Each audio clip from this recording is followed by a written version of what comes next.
Hello, my name is Paul Gavriluk, and I am the host of the Spiritual Perception program. And today in the studio with us is Professor Richard Cross, who teaches philosophy at the University of Notre Dame. And we will be discussing the subject of spiritual perception in the Middle Ages, which is Professor Cross's area of study. Richard, what brought you to the topic of spiritual perception?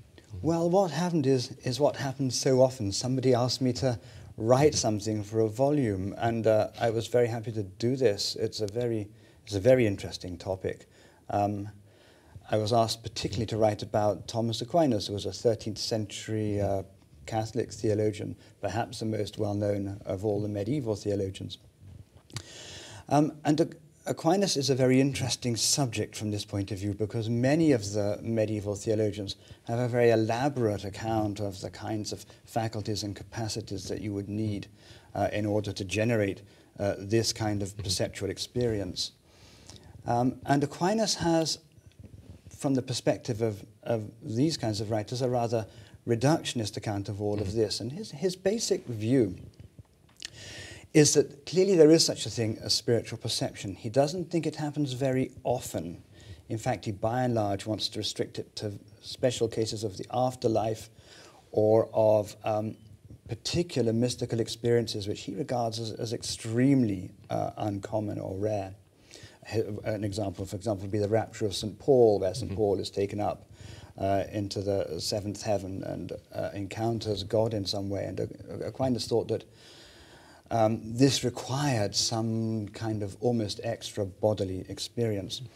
But the thing about it is, he thinks that when these things occur, you don't need to posit any sort of cognitive mechanism over and above the ones that you need to understand the material world in general. So what you're saying is that one could have spiritual perception without the extra set of senses. Is that the view? Mm-hmm. That's exactly the view, yes. So what would, on that account, what would be doing the spiritual perceiving?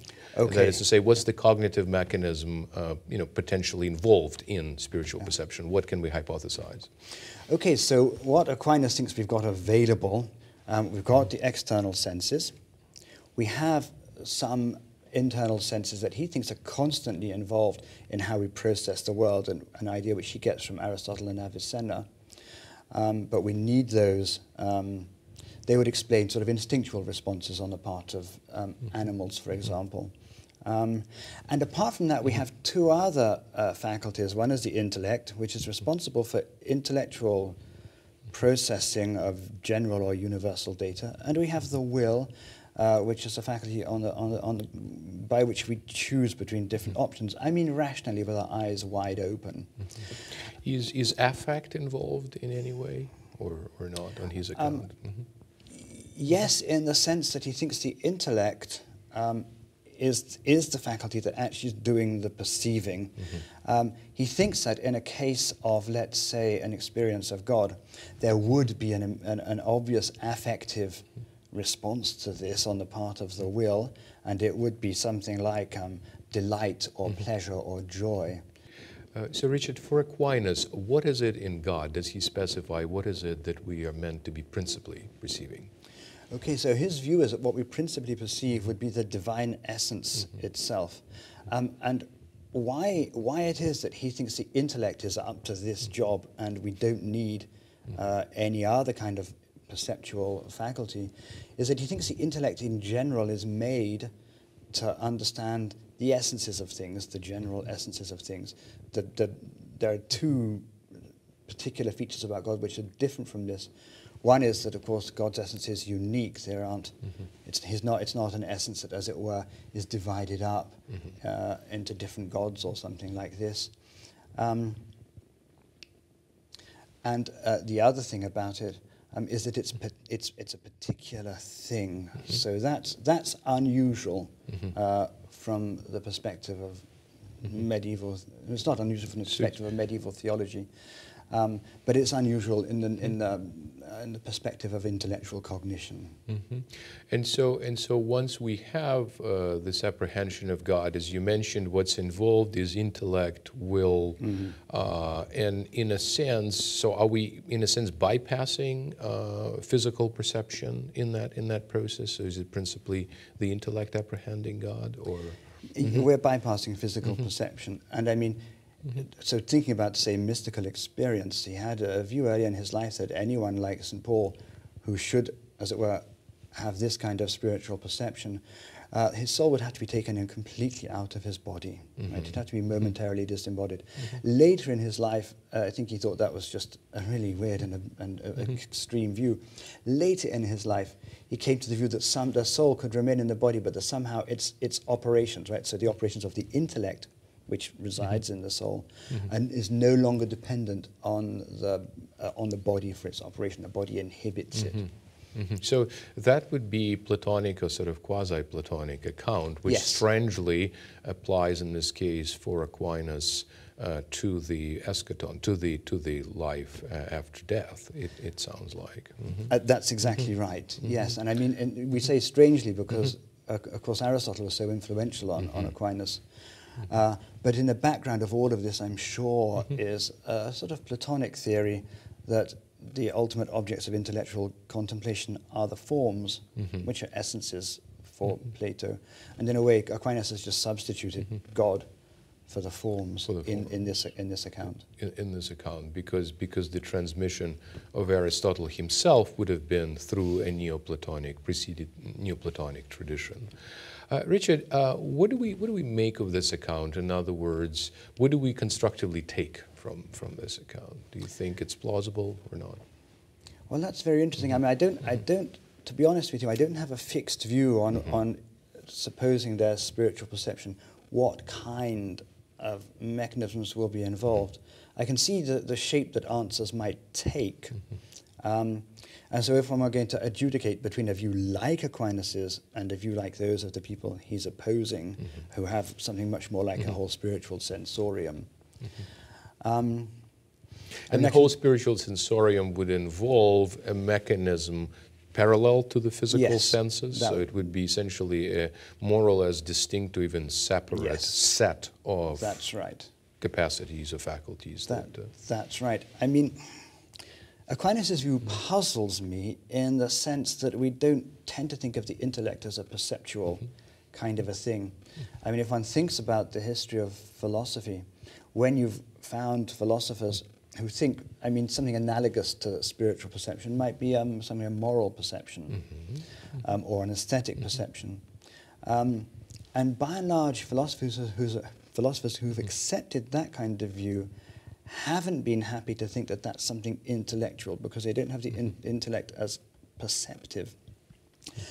I don't know whether I have a strong view on that. I do know that if I was going to try to solve the problem, which I started talking about just a moment ago, adjudicating between Aquinas and his opponents, a lot would depend on whether I thought the mind was somehow identical with the brain or whether the mind was somehow identical with the soul.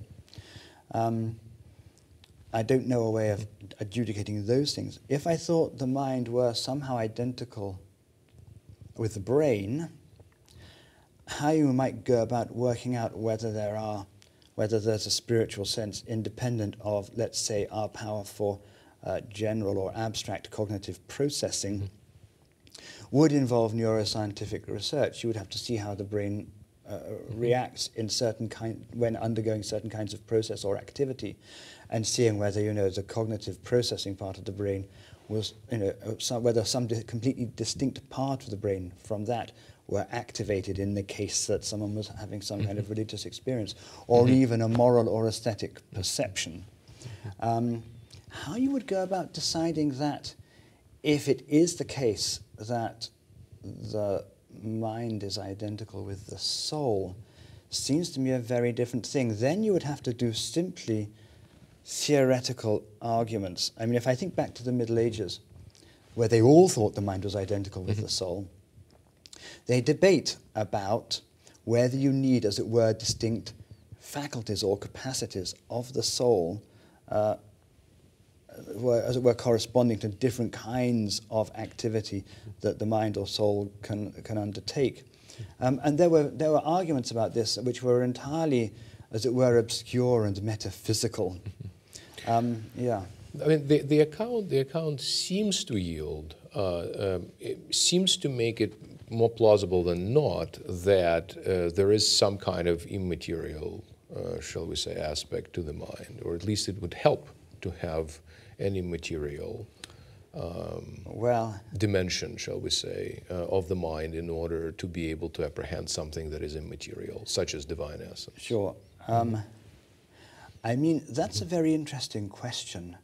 Certainly, on the one hand, if we're apprehending an immaterial being, we've got immaterial things, right, admitted into our world. Yeah. So that makes it much easier to think, well, perhaps the mind's an immaterial thing. So the admission is an interesting concept here. Yes. On what terms do we admit it? Do we admit it as a material, or do we admit it as some processed element of immaterial? Well, I know I was supposing there would, on the picture there'd be an immaterial being that's called God.